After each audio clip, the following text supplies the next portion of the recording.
September the 9th, AD 9. The Teutoburg Forest, Germania. Publius Quinctilius Varus, governor of Germania and commander of 3 Roman legions, stood beneath a canopy of ancient oaks as rain began to fall. At 55, the veteran administrator had spent his career managing provinces, not fighting wars. Syria, Africa, now Germania.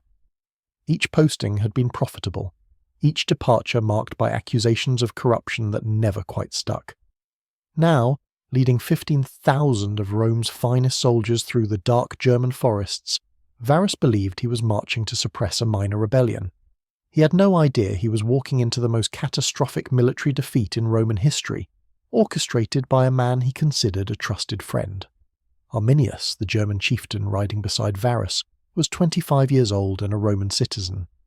Granted citizenship as a child when his tribe submitted to Rome, he had been educated in Rome, spoke perfect Latin, and commanded an auxiliary cavalry unit with Roman rank of prefect. Varus trusted him completely.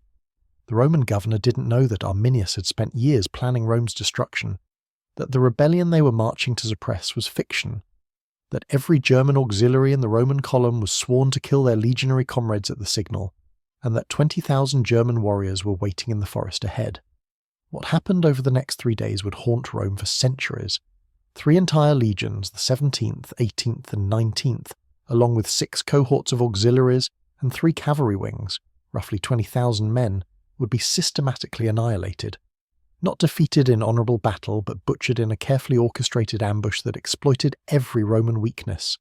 The standards of 3 legions, the sacred eagles that embodied Roman honour, would be captured and displayed in German sacred groves. Varus would die by his own hand. The survivors, those few dozen who reached Roman lines, would tell stories so horrific that Roman mothers would use them to frighten children for generations, and Augustus, the emperor who had transformed Rome from republic to empire, who had conquered Egypt and pacified the Mediterranean, would spend his final years beating his head against his palace walls, crying out, "Quintilius Varus, give me back my legions." This is the story of how asymmetric warfare defeated the ancient world superpower, how one man's intimate knowledge of Roman military doctrine became a weapon more effective than any sword, and how the Teutoburg Forest massacre established the permanent frontier of the Roman Empire and changed the course of Western civilization. To understand how Rome walked into this disaster, we need to understand what Rome was attempting in Germania. By AD 9, Augustus had been emperor for 36 years. He had ended decades of civil war, established stable frontiers, and created a professional standing army. The Rhine River formed Rome's northern frontier, but Augustus wanted more. Germania, the vast territory, between the Rhine and Elbe rivers, represented opportunity. Timber, iron, slaves, and most importantly, strategic depth. If Rome could push the frontier to the Elbe, they would shorten their defensive line by hundreds of miles and gain control of the German tribes that constantly raided Gaul. The conquest had begun in 12 BC under Augustus's stepson Drusus. Roman legions had crossed the Rhine repeatedly, marching to the Elbe, defeating German armies, and establishing forts. By AD 6, Germania appeared pacified. Taxes were collected. Germans served in Roman auxiliary units. Roman traders moved freely through the territory. The province of Germania Magna was taking shape. That's when Varus arrived as governor. Varus was the wrong man for the job, but his appointment made sense in Roman political logic. He was connected to the imperial family through marriage, his sister having wed Augustus's nephew. He had governed Syria successfully, extracting enormous wealth while maintaining order. Augustus wanted Germania transformed from military occupation to civilian province, and Varus was an administrator, not a general. He would establish Roman law, collect taxes, and integrate Germania into the empire through bureaucracy rather than warfare. The German tribes watched this Roman governor with his lawyers and tax collectors and saw opportunity. Varus treated Germania like Syria, a conquered territory that needed civilizing. He held court sessions where German disputes were resolved by Roman law. He imposed the census, the Roman system of taxation. He expected Germans to submit to Roman legal authority. What Varus didn't understand was that Germans weren't Syrians. Syria had been civilized for thousands of years with cities, written laws, and centralized government. Germans lived in scattered villages, valued personal freedom above all, and had no tradition of submitting to external authority. Roman taxation wasn't just financially burdensome, it was a fundamental violation of German identity. Among the Germans who understood this cultural divide better than anyone was Arminius. His story reveals the complexity of Roman imperial policy. Born around 18 BC as the son of Segemirus, chief of the Cherushi tribe, Arminius had been given to Rome as a hostage when his tribe submitted. This was standard Roman practice. Take the sons of conquered chiefs, educate them in Rome, make them citizens, and send them back as loyal allies who understood Roman power and benefited from Roman patronage. Arminius had received the full Roman treatment. Military training, probably in Pannonia fighting Rome's wars, citizenship, an extraordinary grant that made him legally Roman, equestrian rank, membership in Rome's second higher social class, command of auxiliary cavalry, leadership of his own tribal warriors fighting for Rome. He had campaigned in Pannonia from AD 4 to 6, earning distinction in the brutal wars against Illyrian rebels. When he returned to Germania, he was the model of successful Romanization, a German by birth, Roman by law, loyal to the emperor, trusted completely by Varus. But something had changed in Arminius during his years with Rome. Whether it was witnessing Roman arrogance toward conquered peoples, experiencing the contradiction of being both honoured as a Roman citizen and despised as a barbarian, or simply calculating that Rome's presence in Germania threatened his tribe's independence, Arminius had decided that Romans must be destroyed, and his Roman education had taught him exactly how to do it. Roman military doctrine in the early empire was built around the legion, approximately 5,000 heavy infantry, organised for open field battle. Legionaries wore segmented armour, carried large rectangular shields, and fought with short swords and javelins. Their strength was discipline, coordination, and the ability to maintain formation under pressure. Roman tactics emphasised the manipular system, flexible subunits that could adapt to battlefield conditions while maintaining cohesion. Roman logistics were unmatched, with supply trains, engineering capabilities, and the ability to construct fortified camps every night. Roman training was intensive, producing soldiers who could march 20 miles in a day carrying 60 pounds of equipment, then dig fortifications. This system was devastatingly effective in open terrain against enemies who fought in traditional formations. Greeks, Carthaginians, Gauls, Spaniards, all had learned that Roman legions in open battle were nearly invincible. But the system had weaknesses that an informed enemy could exploit. Legions needed space to deploy. Legionaries needed firm footing to maintain formation. The heavy equipment that made them formidable in set-piece battles became a burden in rough terrain. Most critically, Roman military culture emphasized open battle. Romans considered ambush and guerrilla warfare dishonorable, tactics of weak enemies. This cultural prejudice created blind spots. Arminius had learned all of this. He understood Roman strengths, and more importantly, Roman expectations. He knew Romans would seek open battle because their entire military system was optimized for it. He knew Romans would march in column through difficult terrain because they trusted their ability to deploy into battle formation when necessary. He knew Romans would construct marching camps each night because that was doctrine. He knew Roman commanders would trust their German auxiliaries because Romans believed their system of rewards and citizenship created loyalty. And he knew that if he could trap a Roman army in terrain where none of these advantages applied, where legion couldn't deploy, where superior numbers meant nothing, and where German knowledge of the ground became decisive, he could destroy them. The conspiracy Arminius built was remarkable for its scope and secrecy. He needed to unite German tribes who traditionally fought each other. He needed to keep the plot secret, from Romans and from Germans who might betray him. He needed to position his forces without alerting Roman scouts, and he needed to lure Varus and 3 legions into terrain of his choosing. The planning took years. Arminius began by building a coalition. The Cherushi, his own tribe, the Bructeri, Marsi, Chatti, Chauci. Each tribe had grievances against Rome.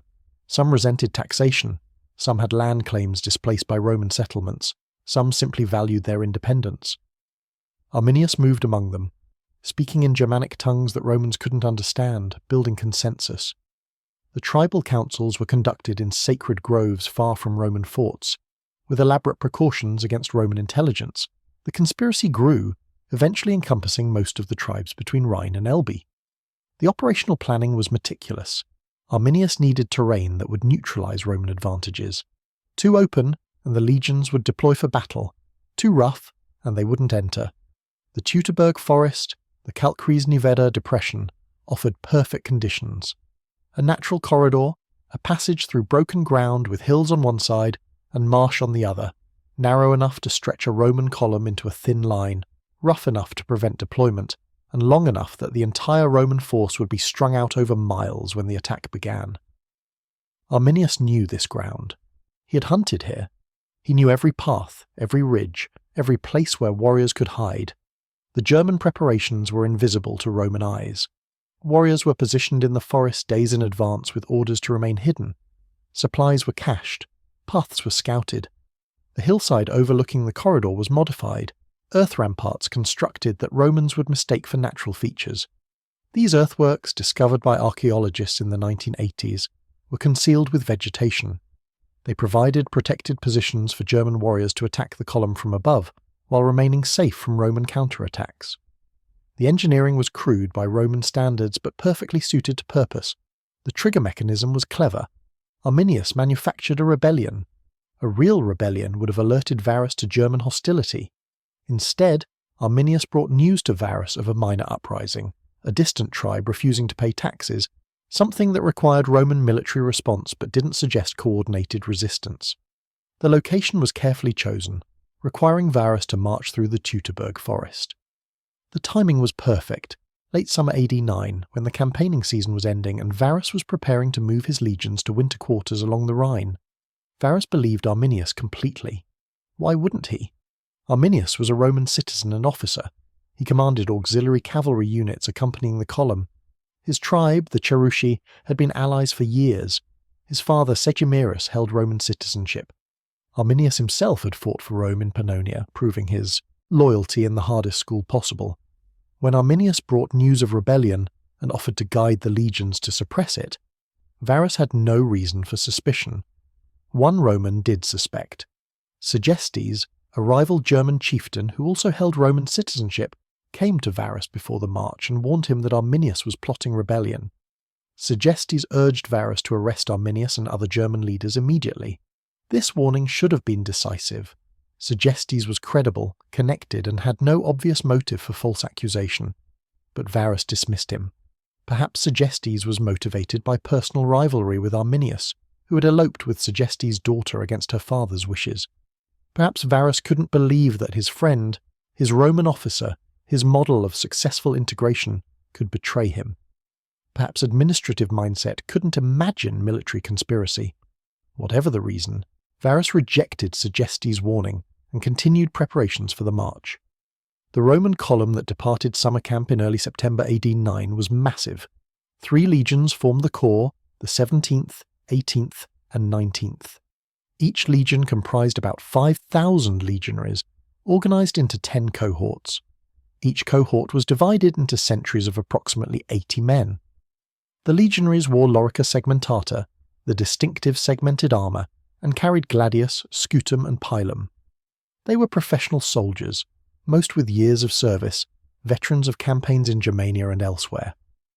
Accompanying the legions were 6 auxiliary cohorts, approximately 3,000 men, mostly German auxiliaries who were about to become the conspiracy's most important asset. 3 cavalry wings provided scouting and flank security, approximately 900 horsemen, again mostly Germans commanded by Roman officers. The column also included significant non-combatants, families of soldiers, camp followers, merchants, slaves, cooks, teamsters, women and children who travelled with the army as it moved between summer and winter quarters. The baggage train was enormous. Supply wagons, equipment wagons, personal belongings, portable forges, medical supplies, everything needed to support 15,000 soldiers plus dependents. The total force probably numbered close to 20,000 people, stretched over miles when moving. This was standard Roman practice. Legions didn't travel light. They brought their infrastructure with them. In friendly territory, this wasn't problematic. The Rhine provinces had Roman roads. Gaul was pacified.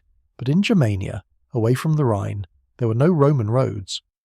Movement meant following native trails through forest and marsh, trails that narrowed and widened unpredictably. The weather was deteriorating as the column marched east from their summer camp somewhere on the Weser River. September in Germania meant autumn rains. The trails turned to mud. The forest canopy blocked light, making the already gloomy conditions darker. Visibility was reduced. Movement slowed. The column stretched longer, as wagons bogged down and units compressed, then expanded. These conditions favoured the ambush in every way. Varus maintained standard Roman marching procedure. Scouts ahead, cavalry on the flanks, legions in the centre, baggage train protected in the column, rearguard following. At night, the army would stop, and Roman discipline would transform chaos into order. Legionaries would construct a marching camp, a temporary fort complete with ditch, rampart and palisade. Inside, tents would be arranged in precise patterns. Sentries would be posted. The army would rest secure behind fortifications. This was Roman military art at its finest, the ability to create security anywhere through engineering and discipline. But Arminius knew that Roman marching camps had a weakness. They required space. You couldn't fortify broken ground with thick forest. Romans needed clearing, or at least area that could be quickly cleared. If the Germans could force the Romans to camp on unfavourable ground, the night fortifications would be weakened. If they could harass the Romans during the fortification process, exhausting them before they could rest, the cumulative effect would be devastating. The first night probably passed without major incident. Arminius needed to draw the Romans deeper into the trap, but signs of trouble were emerging. German scouts who normally ranged ahead were reporting terrain difficulties. The trails were worse than expected. Progress was slower than planned. Some of the German auxiliaries were deserting, small groups slipping away claiming they needed to return to their villages. Varus should have recognised these as warning signs. Instead, he pressed forward. The second day's march took the column into the Teutoburg Forest proper. The Calcareous hills rose on the left. Marsh and broken ground lay to the right. The corridor between was narrow, perhaps 200 yards wide in places, barely enough for the Roman column to maintain any kind of formation. The legion spread out over miles, with the lead elements hours ahead of the rearguard. This was the moment Arminius had planned for. The attack began without warning. German war cries erupted from the forest. Javelins and spears flew from the hillside into the Roman column. Legionaries who turned to face their attackers found themselves looking up at fortified positions on the slope. Germans behind earthworks hurling projectiles down at them. The Germans who had seemed to melt into the forest after each attack were using the ramparts Arminius had prepared, positions that provided protection while allowing sustained assault on the trapped Romans. The Roman response was hampered by everything Arminius had anticipated. Legions couldn't deploy into battle formation. The terrain was too rough, the column too compressed. Individual sentries tried to maintain cohesion, but the column was strung out so far that centralized command was impossible. Officers shouted orders that couldn't be heard 3 ranks away, over the rain and German war cries. Units at the front of the column didn't know what was happening at the rear. Units in the centre were taking casualties without being able to identify where attacks were coming from. Worse, the German auxiliaries were turning on their Roman comrades. The auxiliary cohorts that had been integrated into the column suddenly became the enemy. German cavalry that had been screening the flanks wheeled and attacked the legionaries they had been protecting. Officers commanding auxiliary units were struck down by their own men. The betrayal was coordinated and devastating. Suddenly the Romans were surrounded by enemies who knew their dispositions, their standard procedures, their weaknesses. The Roman baggage train became a catastrophic liability. Wagons bogged down in the mud. Families of legionaries screamed as German warriors poured into the column. Merchants and camp followers, unarmed and unarmoured, were slaughtered. The legionaries tried to protect the non-combatants while defending themselves, an impossible task. Units that moved to defend the baggage train broke formation. Units that maintained formation abandoned civilians to their fate. Varus attempted to impose order. Centurions rallied their units. Some sentries managed to form testudo, the turtle formation, where shields locked overhead and on all sides to create mobile fortifications. These units had some success pushing through the ambush zone, but testudo was slow, exhausting, and required coordination. In the broken terrain with visibility measured in yards, maintaining testudo was nearly impossible. As darkness fell on the first day of ambush, the Romans attempted to fortify a camp. The location was terrible. Broken ground, no clearing, water pooled everywhere. But Roman discipline prevailed. Exhausted legionaries dug trenches, raised ramparts, and cut stakes for palisades. The work took hours. Men collapsed from exhaustion. All night, Germans harassed the camp. Javelins flew out of the darkness. War cries echoed through the forest. Sentries died at their posts. The Romans got no rest. The second day was worse. The column attempted to resume the march, but now Romans knew they were in a fight for survival. All pretense of orderly movement collapsed. Units that had been separated the previous day tried to consolidate. The baggage train was largely abandoned. Wagons were burned. Women and children who couldn't keep up were left behind or killed to prevent capture. The column became a desperate mob fighting through ambush after ambush. Arminius was controlling the battle with precise tactical sense. German warriors would attack, inflict casualties, then withdraw before Romans could mount effective counterattacks. They used the forest for concealment and the earthworks for protection. When Romans pursued, they led them into marshes or thickets where the heavy infantry bogged down. The Germans were fighting their kind of battle, mobility and knowledge of terrain against Roman strength and discipline. In open ground, the result would have been different. In the Teutoburg Forest, Romans were helpless. The psychological warfare was as important as the physical. Germans displayed captured Roman standards. They crucified prisoners within sight of the Roman column. They shouted in Latin, using captured equipment and weapons to mock the Romans. They called out names of officers, demonstrating their intelligence about Roman command structure. The message was clear. There was no escape. Romans were surrounded by enemies who knew them intimately, and death was inevitable. Varus was wounded on the second day. Accounts differ on how. Some sources say he was struck by a javelin. Others suggest he injured himself falling from his horse. Regardless, the commander of 3 legions was incapacitated while his army disintegrated around him. Command devolved to senior tribunes and centurions who didn't have strategic overview and couldn't coordinate units that were scattered across miles of forest. The second night's camp was worse than the first. Fewer fortifications could be completed. More men were too exhausted to work. The perimeter was too large for the diminished force to defend effectively. Germans attacked throughout the night. By dawn of the third day, Roman casualties probably exceeded 50%. The survivors were exhausted, demoralized, and out of options. The third day's march was pure desperation. Some units tried to break through to open ground. Others tried to return west toward the Rhine. Cohesion collapsed completely. It became every unit for itself, then every sentry, finally every man. Legionaries threw away their armor to move faster. The heavy shields that defined Roman infantry were abandoned. Weapons were discarded. Men who had been disciplined soldiers became refugees fleeing through forests they didn't know, pursued by enemies who could track them effortlessly. Varus, understanding that the situation was hopeless, chose the Roman option. Suicide was preferable to capture. According to Velleius Paterculus, a Roman historian who served in Germania years earlier and knew many of the participants, Varus fell on his sword. His senior officers followed his example. Camp prefect Caionius, senior tribune Chionius, and several other ranking officers committed suicide rather than face capture. Their bodies were found by Germans and treated with the contempt barbarians reserved for failed enemies. Varus's body was decapitated, the head later sent to Rome, though some sources say it was buried first before being exhumed and sent to Augustus. The massacre continued through the third day and into the fourth. Romans who thought they had escaped were hunted down. Small groups that tried to construct fortified positions were surrounded and starved out.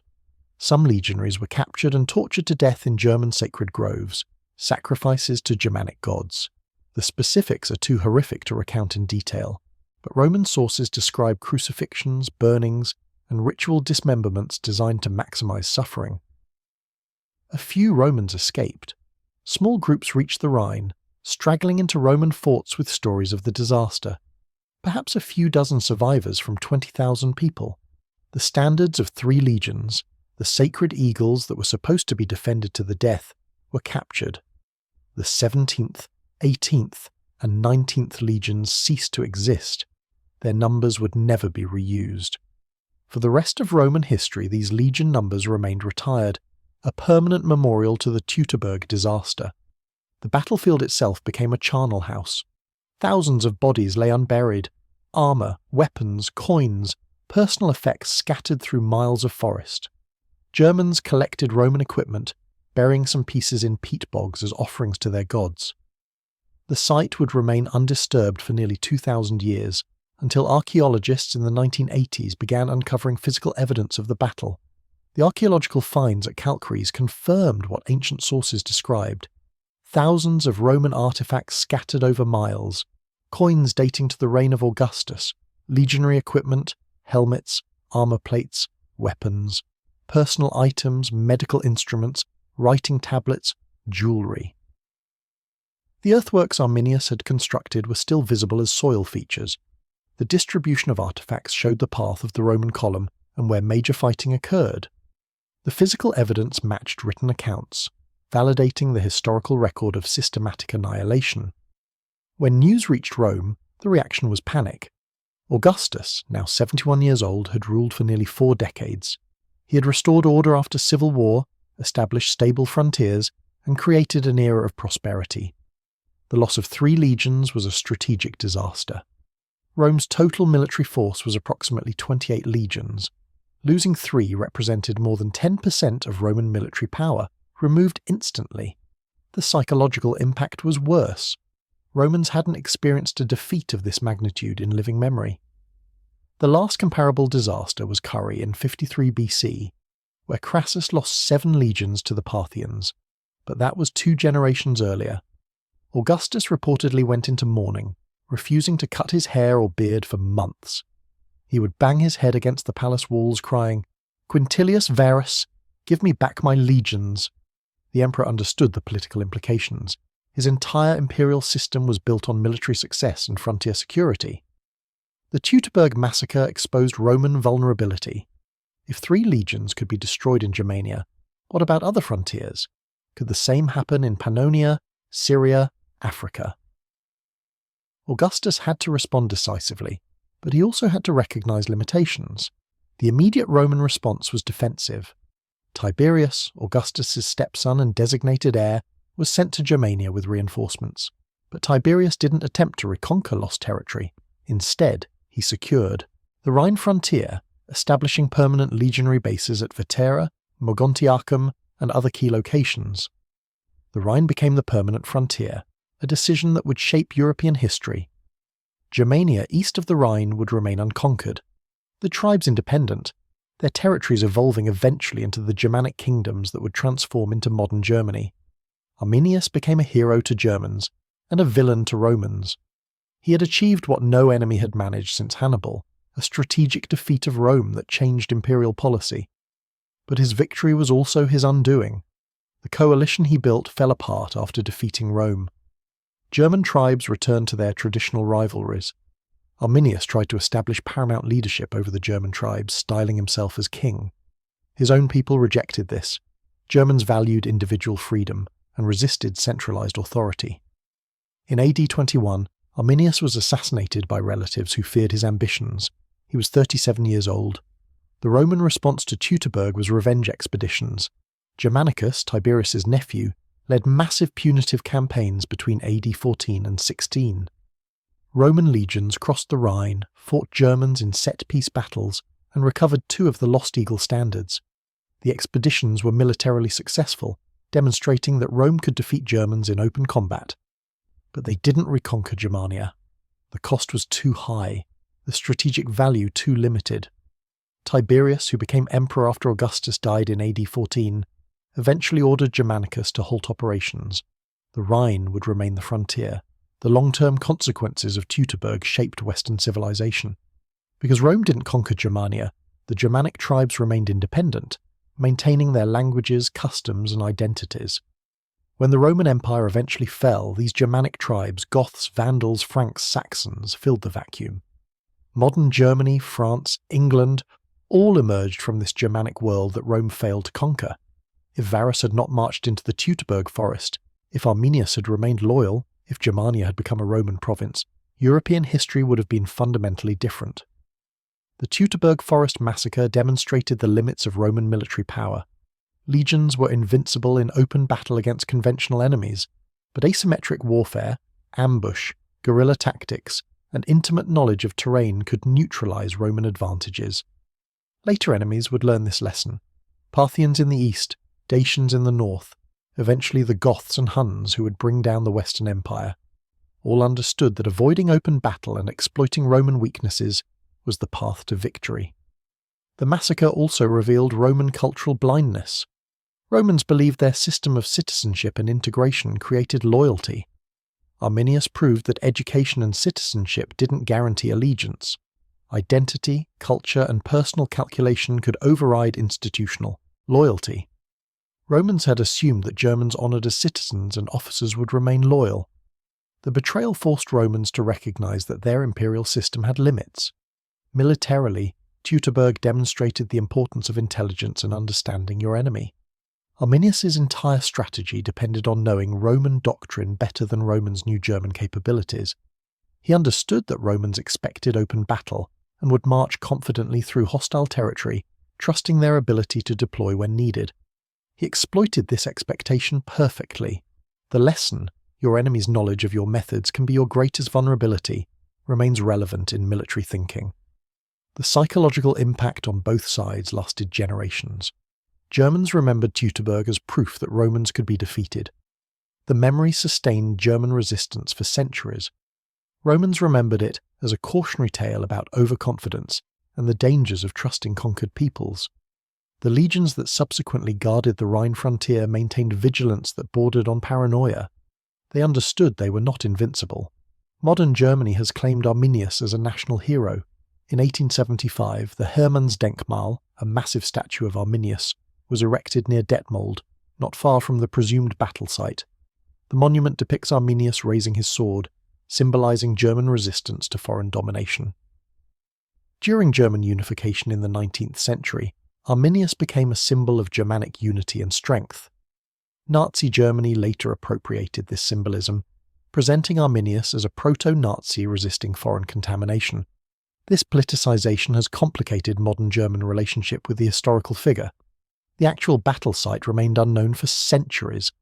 Ancient sources described the general location, but specific geography was unclear. In 1987, British military officer and amateur archaeologist Tony Clun discovered Roman coins while metal detecting near Calcaries. Further excavation revealed thousands of Roman artifacts, earthworks, and evidence of systematic battle. The site matched ancient descriptions. Most historians now accept Calcaries as the Teutoburg battlefield, though some debate continues. The archaeological evidence tells a story of meticulous German preparation and systematic Roman destruction.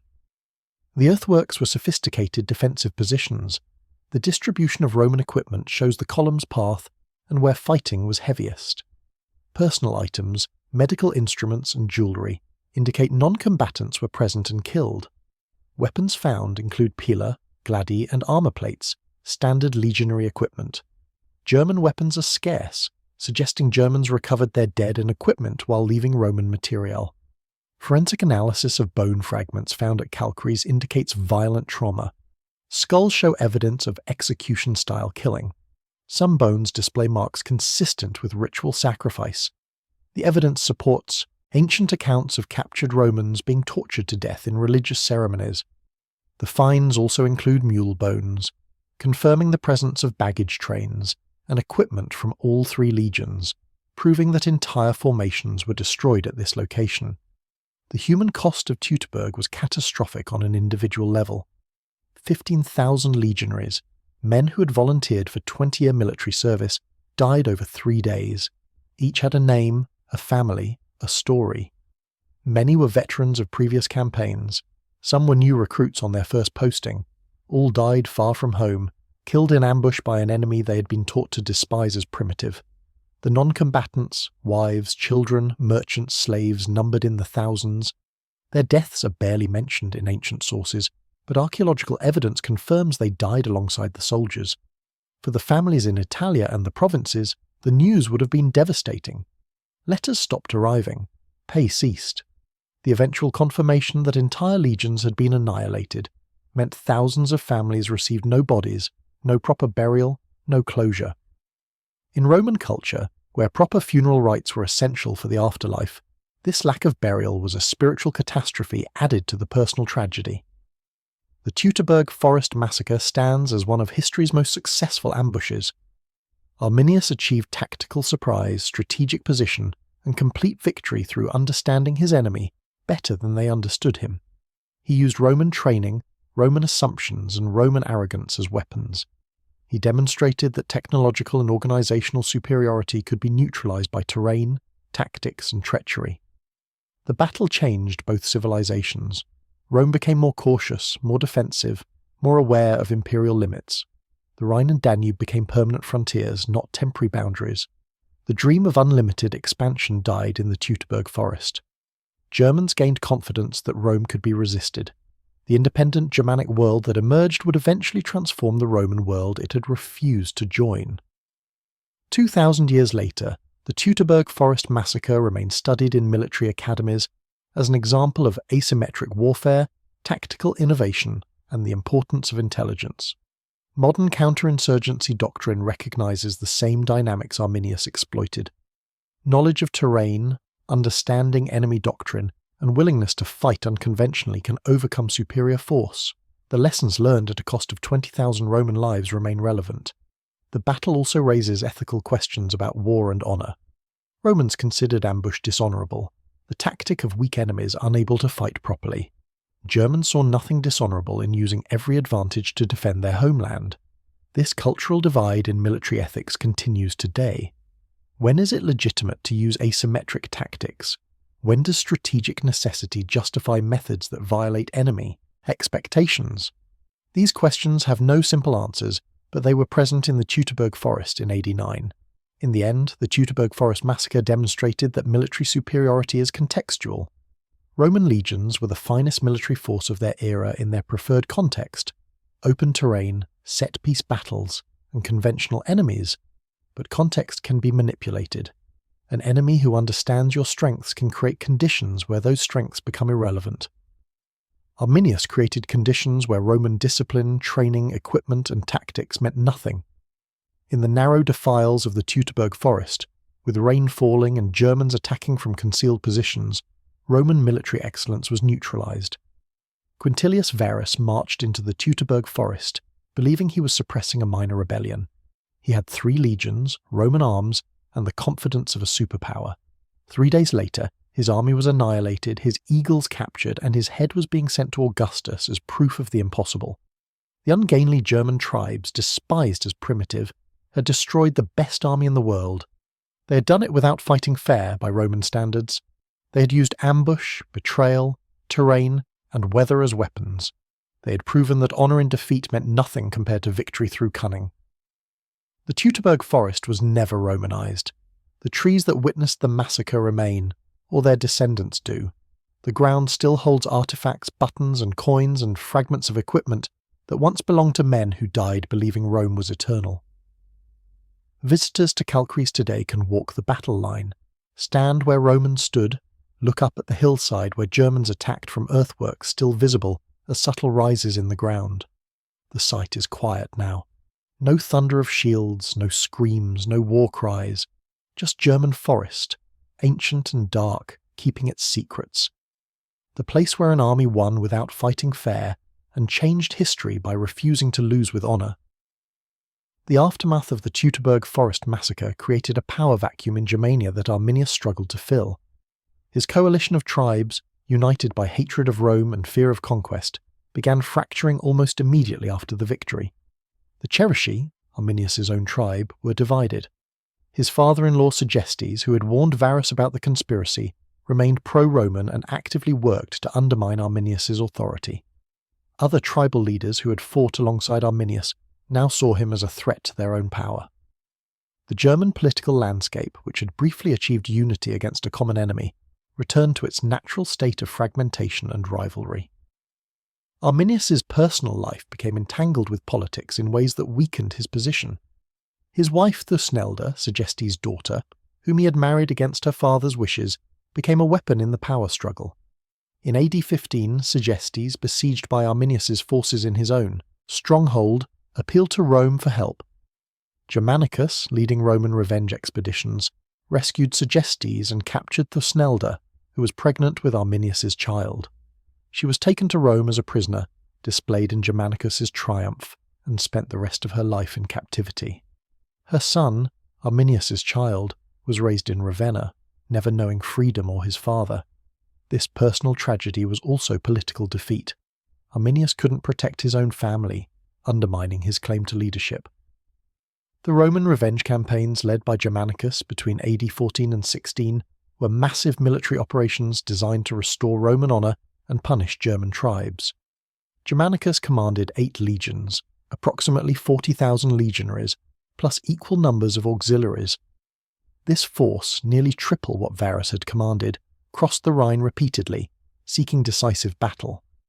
Unlike Varus, Germanicus understood German tactics and refused to be drawn into unfavourable terrain.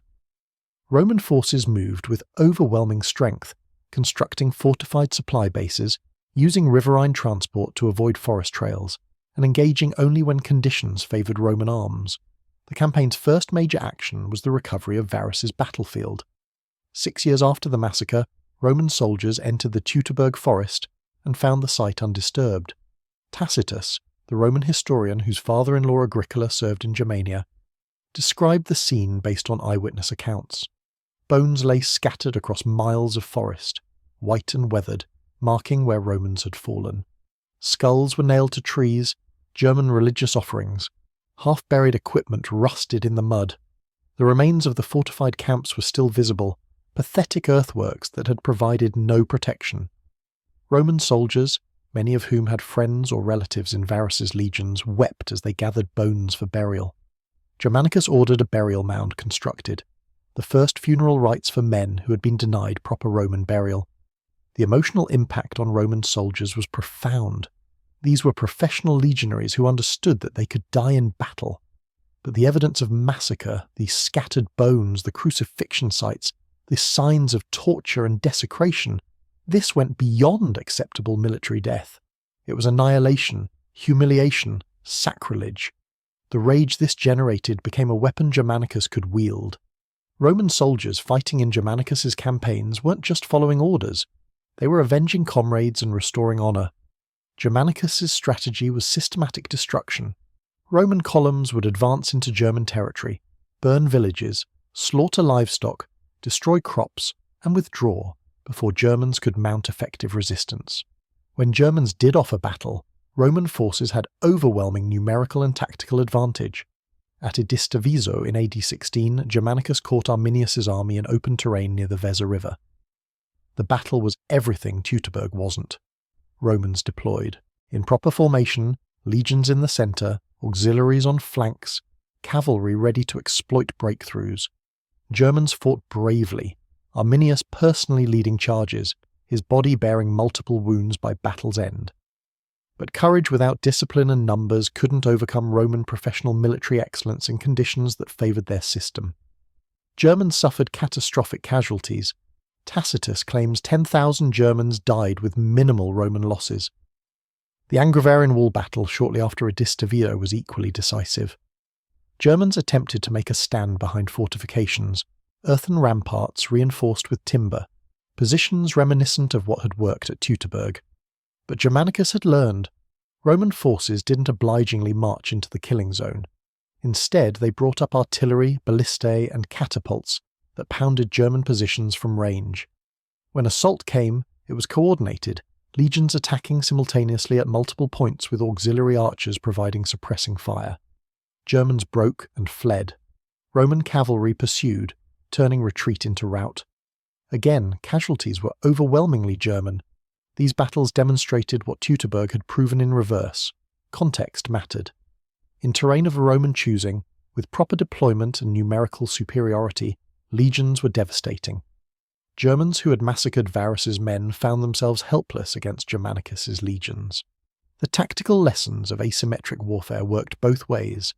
If you could force your enemy to fight your kind of battle, technological and organizational superiority decided the outcome. During these campaigns, Romans recovered 2 of the 3 lost eagle standards. The eagle of the 19th Legion was recovered from the Bructeri in AD 15. The eagle of the 17th Legion was found among the Marsi during a night raid.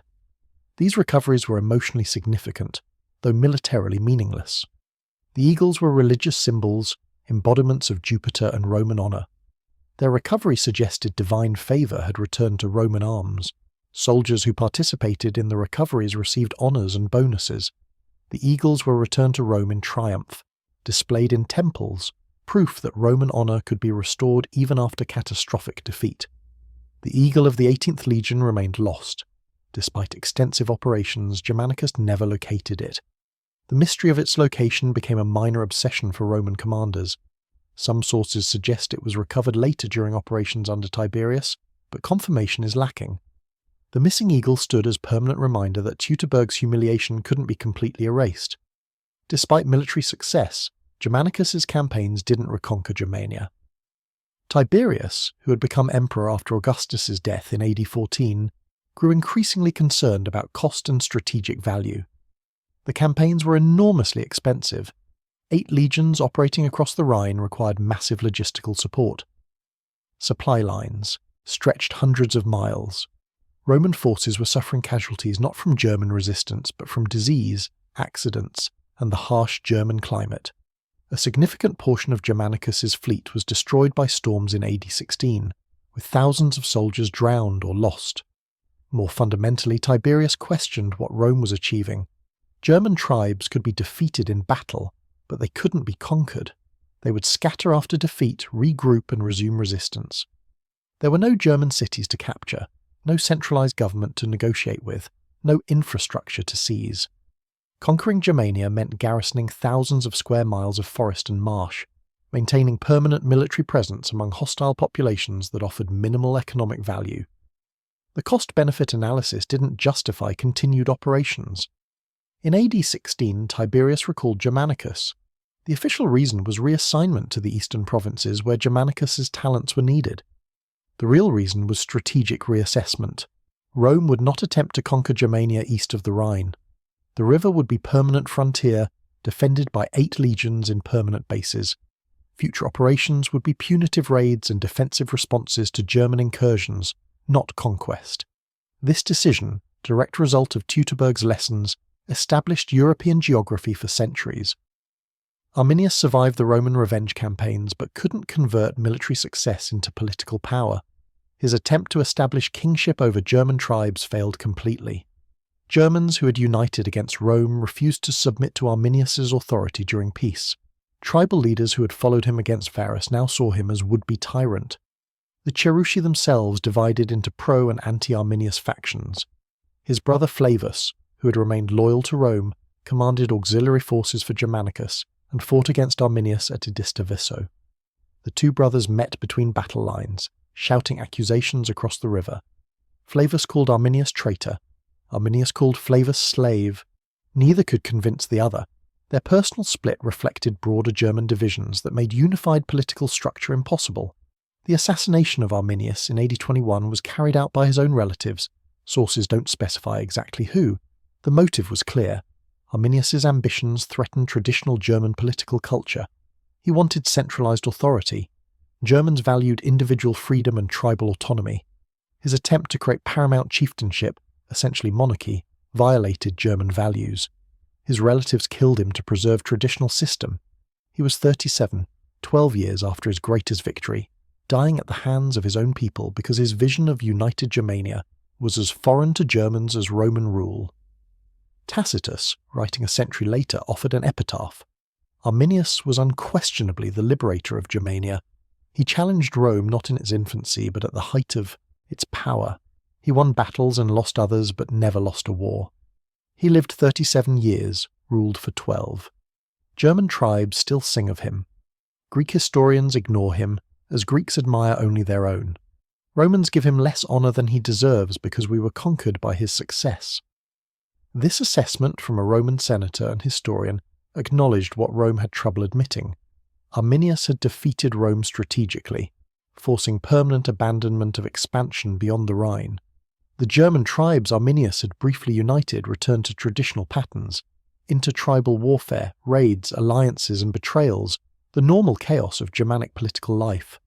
Rome maintained military dominance, punitive expeditions crossed the Rhine when German raids became too aggressive, but there was no attempt at conquest. The Rhine frontier, established after Teutoburg, remained stable for 4 centuries. 8 legions garrisoned the river, approximately 40,000 professional soldiers maintaining watch over unconquered Germania. This was the legacy of Teutoburg. Rome learned its limits. The military lessons of Teutoburg were studied and internalized by Roman commanders. Army reforms implemented after the disaster focused on preventing repetition. Legions operating in hostile territory were required to maintain tighter formations. The distance between vanguard and rearguard was limited to prevent separation that had doomed Varus. Scouts and cavalry screens were reinforced. Roman armies began using auxiliary forces differently, recognizing that auxiliary loyalty couldn't be assumed. Integration of auxiliary units directly into legion formations, which had allowed Arminius's conspiracy to work, was modified. Auxiliaries were kept in separate units under closer supervision. The composition of auxiliary forces changed. After Teutoburg, Rome became more careful about recruiting auxiliaries from recently conquered territories. Germans could still serve in Roman auxiliary units, but they were deployed away from Germania, serving on other frontiers where they had no local connections. This prevented repetition of Arminius's conspiracy, where German auxiliaries with tribal loyalties betrayed Roman comrades. The policy reduced efficiency. Soldiers serving far from home were less effective, but improved security. Roman intelligence operations improved dramatically. The failure to detect Arminius's conspiracy, despite Segestes' warning, revealed massive intelligence gaps. After Teutoburg, Rome invested heavily in informant networks among German tribes. Romans paid gold for information about tribal politics, war plans, and potential threats. The intelligence system wasn't perfect, but it prevented another complete surprise like Teutoburg. Rome also began paying more attention to warnings from local allies, recognizing that dismissing intelligence because it contradicted expectations was dangerous. The training of Roman commanders changed subtly. The generation of officers who came, of age after Teutoburg, understood that military excellence required adaptation. You couldn't assume enemy incompetence. You couldn't rely solely on Roman tactical superiority. You needed to understand your enemy's capabilities, psychology, and methods. The best Roman commanders of the later empire, men like Trajan and Marcus Aurelius, demonstrated strategic flexibility that earlier commanders like Varus lacked. This adaptability was lesson purchased with 3 legions. The political consequences of Teutoburg extended beyond military policy. Augustus's imperial system was built on the promise of security and expansion. The loss of 3 legions called both into question. If Rome couldn't conquer Germania, could it conquer anywhere? If experienced legions could be annihilated, were any frontiers secure? These questions haunted Augustus's final years. The emperor who had transformed Rome from republic to empire, who had achieved 40 years of relative peace, ended his reign with failure in Germania. His last words reportedly included advice to his successor: keep the empire within its limits. Teutoburg had taught that expansion had costs Rome couldn't always afford. Tiberius, Augustus's successor, followed this advice. His reign saw defensive consolidation rather than expansion. The frontier system Augustus had begun, permanent legionary bases on rivers and natural boundaries, became fixed Roman policy. The Rhine and Danube in the north, the Euphrates in the east, the Sahara in the south. These became permanent edges of Roman civilization. The empire would expand occasionally. Britain under Claudius, Dacia under Trajan, Mesopotamia briefly under Trajan, but the age of constant expansion was over. Rome became a defensive power, maintaining existing territories rather than conquering new ones. This strategic shift, direct result of Teutoburg, characterized the next 2 centuries. The economic impact of Teutoburg was significant but often overlooked. 3 legions represented enormous investment. Each legionary's equipment, armor, weapons, tools, cost multiple years of average wages. The accumulated equipment of 15,000 legionaries, lost in the Teutoburg Forest, represented wealth equivalent to years of provincial tax revenue. Replacing the legions required recruiting, training and equipping 15,000 new soldiers. The cost was manageable for Rome's economy, but it wasn't trivial. More significant was the lost economic potential of unconquered Germania. Roman expansion wasn't purely military. Conquest brought trade, taxation and economic integration. Roman Germania would have provided timber, iron, agricultural products, and access to Baltic trade routes. The decision not to reconquer after Teutoburg meant abandoning this economic opportunity. Gaul, fully Romanized, became wealthy through trade and agriculture. Germania, remaining independent, stayed economically marginal. The divergent development of France and Germany, one early Romanized, and the other not, traces partly to Teutoburg's consequences. The cultural impact on Germans was profound and long-lasting. The victory over Varus became foundational myth, proof that Germans could defeat Rome, maintain independence, and determine their own fate. This mythology persisted through centuries, even as Germanic tribes gradually adopted Roman technologies, trade practices, and eventually Christianity. The memory of Teutoburg sustained German identity as separate from Roman, even as cultural exchange gradually transformed German society. Germanic warfare continued to emphasize the tactics that had succeeded at Teutoburg: ambush, mobility, knowledge of terrain, avoidance of set-piece battle against superior forces. When Germanic tribes eventually invaded the Roman Empire in the 4th and 5th centuries, they used similar methods. The Goths at Adrianople in AD 378 destroyed a Roman army through ambush and tactical surprise. The methods differed in detail but reflected the same strategic understanding. Don't fight Rome's kind of battle. Create conditions where Roman advantages are neutralized. Attack weakness. Avoid strength. The religious significance of Teutoburg was substantial for Germans. The victory was attributed to divine favor. German gods had defeated Roman gods. This religious validation strengthened Germanic paganism against Roman cultural pressure. When Christianity eventually spread into Germania centuries later, it wasn't spread by Roman conquest, but by missionaries who had to negotiate with independent Germanic peoples. The pattern of Germanic Christianity, converted peoples maintaining political independence rather than being absorbed into Rome, differs from Christianization in the empire. Teutoburg's legacy meant Germans converted as free peoples, not conquered subjects. The Roman cultural memory of Teutoburg was traumatic and persistent. Historians writing centuries after the event still described it with horror. Tacitus, writing around AD 100, 90 years after the battle, described the bones still visible in the forest. Cassius Dio, writing in the 3rd century 200 years after the event, provided detailed narrative of the massacre. The disaster entered Roman collective memory as warning and trauma. Later military disasters would be compared to Teutoburg. When Roman legions suffered defeats, commentators would invoke Varus's ghost as warning against overconfidence. The phrase "Quintilius Varus, give me back my legions" became proverbial in Roman culture.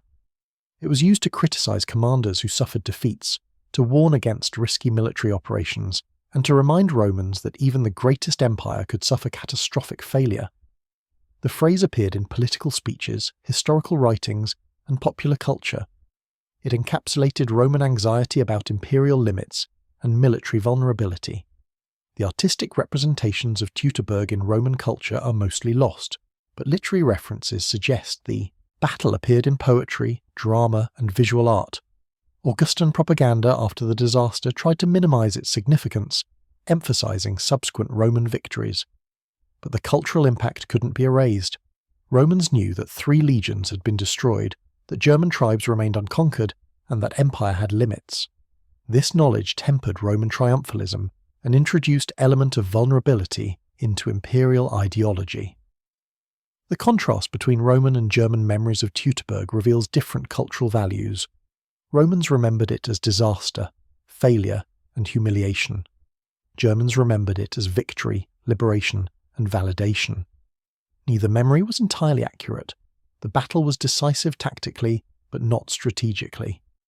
Germania remained unconquered, but German tribes never unified into a power that could threaten Rome. The frontier stabilized at the Rhine, neither side able to decisively defeat the other. The stalemate lasted 4 centuries, until the empire's internal collapse allowed Germanic migrations that weren't conquest but movement into power vacuum. Modern historical assessment of Teutoburg has evolved. 19th century German nationalism celebrated Arminius as national hero, emphasizing German military prowess and resistance to foreign domination. This interpretation was politically motivated, supporting German unification and later Nazi ideology about Germanic superiority. Post-World War II scholarship has been more nuanced, recognizing Teutoburg's significance while avoiding nationalist mythology. Modern historians emphasize the battle's role in establishing Rhine frontier rather than a simple story of German victory over Rome. The archaeological work at Kalkries since the 1980s has transformed understanding of Teutoburg. Physical evidence has confirmed ancient accounts while adding details. The earthworks show sophisticated German engineering. The distribution of artifacts reveals the battle's geographic extent. The mix of equipment from different legions proves all three were present and destroyed. The presence of non-military items confirms civilian casualties. The bone evidence documents execution and sacrifice of prisoners.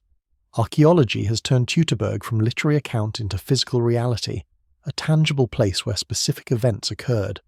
The finds at Kalkries continue.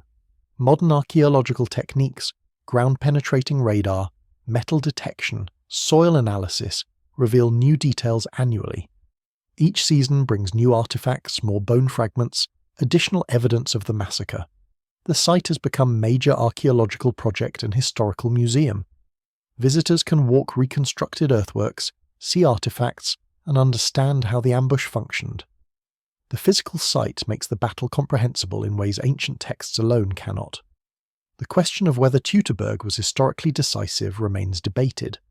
Some historians argue it fundamentally changed Roman imperial policy, establishing permanent frontiers and ending expansion.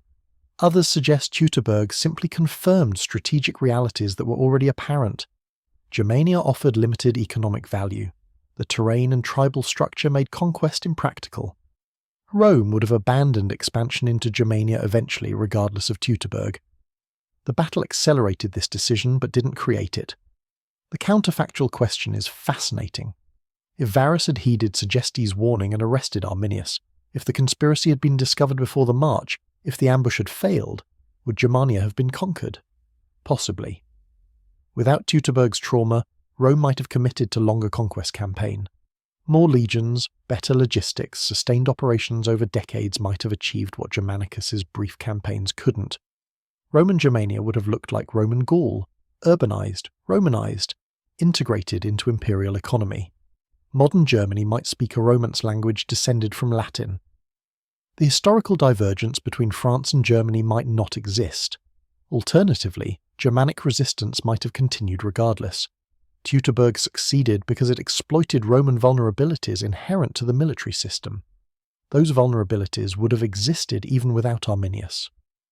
Another German leader might have organized different resistance. The terrain and tribal structure that made Germania difficult to conquer were permanent features.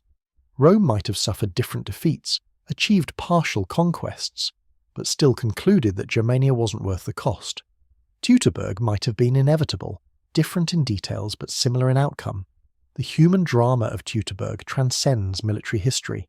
This was betrayal on grand scale, a trusted ally destroying those who trusted him.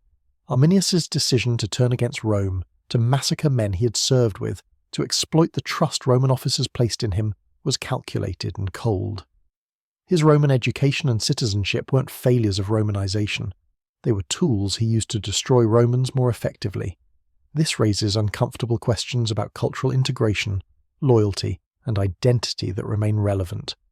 For the German auxiliaries who betrayed Roman comrades, the moral complexity was profound. These men had served with Roman legionaries, shared camps, fought battles together. Then, at Arminius's signal, they turned and killed men who trusted them. Some auxiliary soldiers might have been committed conspirators, others might have been coerced, fearing punishment if they didn't join the rebellion.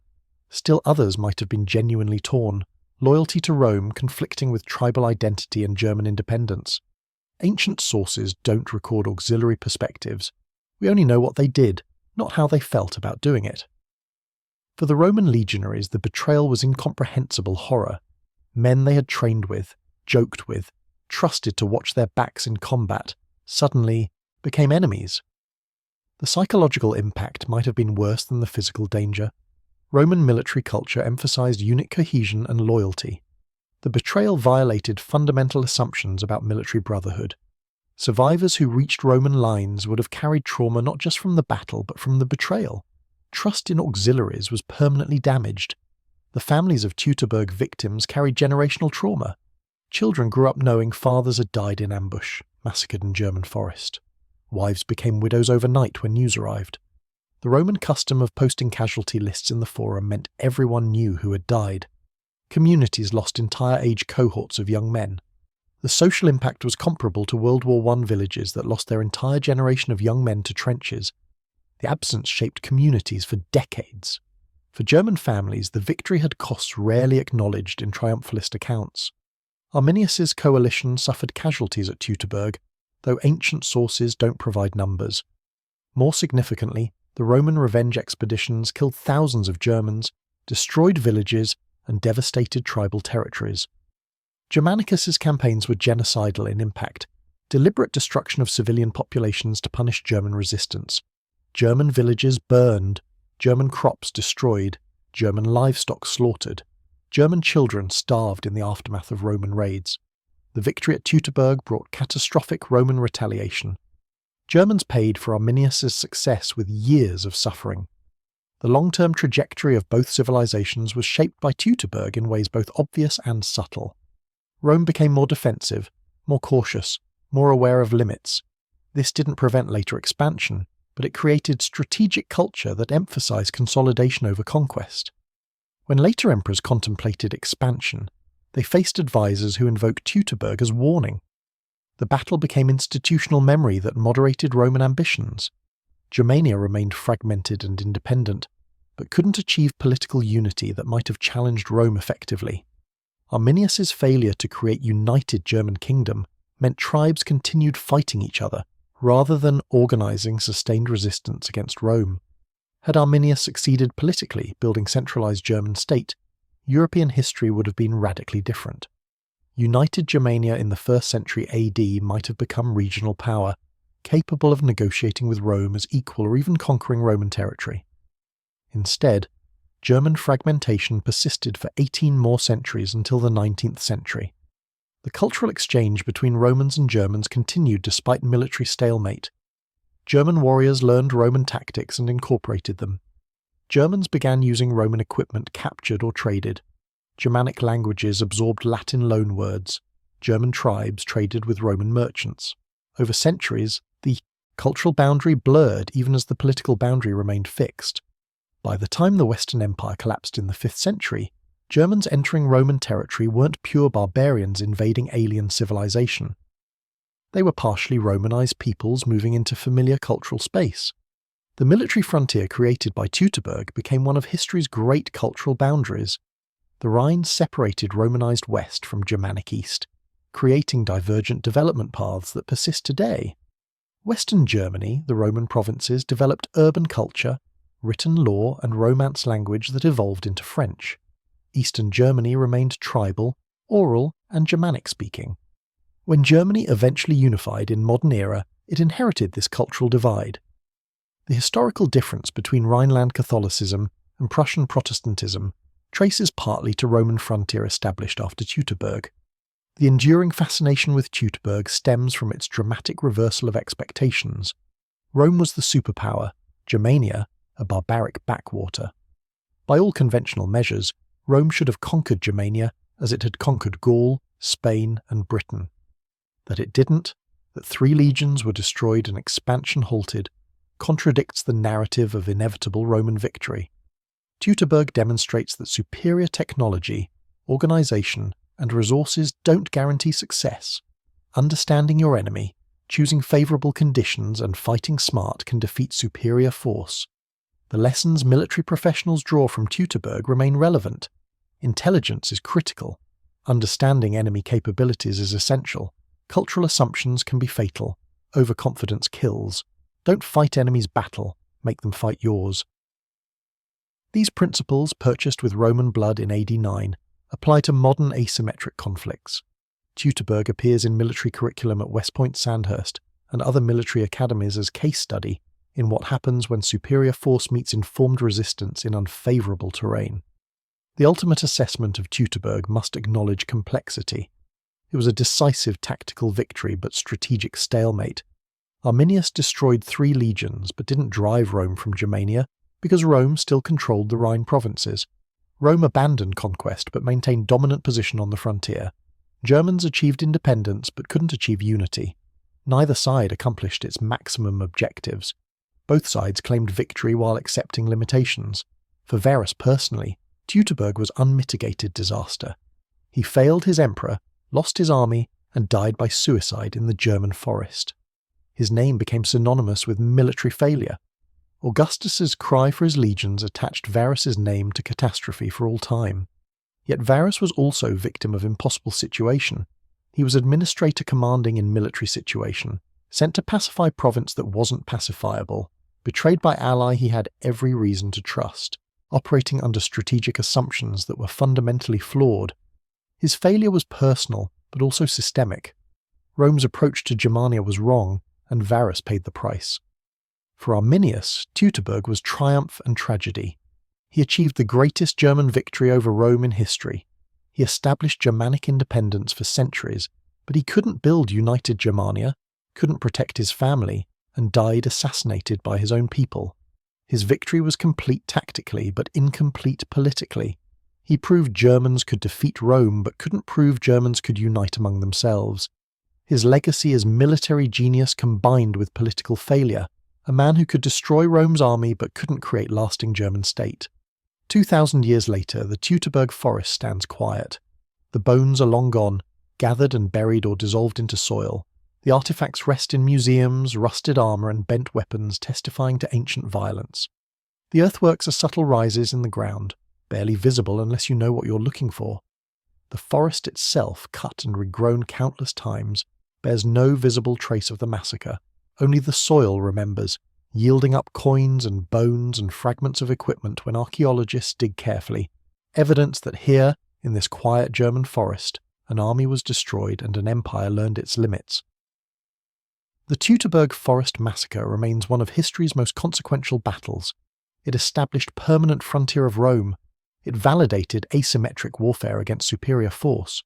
It demonstrated that betrayal and knowledge could overcome military excellence. It proved that empires have limits that no amount of power can exceed. And it showed that sometimes the side that refuses to fight fair, the side that uses every advantage regardless of honour, the side that ambushes instead of accepting open battle, that side can win. History is written by victors, but at Teutoburg victory went to those who refused to play by the victor's rules.